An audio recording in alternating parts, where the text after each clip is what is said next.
ay kinakailangan. Ang paaralang elementary ay pangalawang bahagdan ng ating paaralan para sa edukasyon sa ating sarili. Dito tayo tinuturuan ng pagbasa at pagsulat. At siyempre, ang paglinang sa ating kaisipan para sa ating pinanggalingan.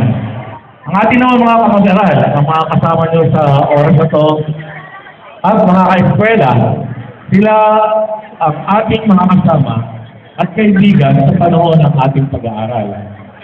Sila ang ating mga kasama sa kwento ng ating pagiging buhay ng estudyante.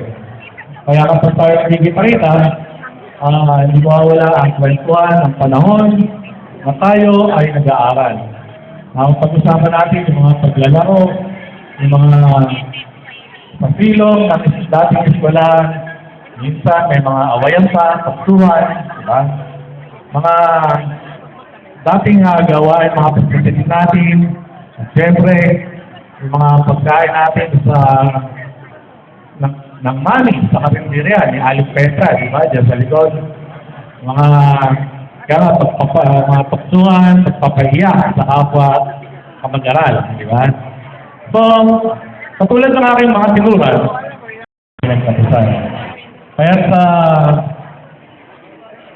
hinihiling ko sa lahat na siguro po marapat na tayo ay muling tayo po ay panandaliang tumayo para sa ating panunumpa ng katapatan. Hinihiling po na tumayo ang ating mga dating mag-aaral ng Leodegario Victorino at Like to acknowledge yung principal namin nung nag-aaral kami dito. Si Tatay Rudin. Tatay Rudin, welcome back sa Leodegario Victorino Elementary School. Yan. Okay. Siya po ay ang ama ng Marikina ni Mayor. Ay, sorry. Okay, tinatawagan po natin si Congressman Marcy Teodoro para sa panunumpa ng alumni officers ng Leodegario. Magandang hapon po sa lahat. Ngayon po ay sasaksihan natin ang panunumpa po ng mga may katungkulan sa ating Alumni Association ng Paaralang Leodegario Victorino.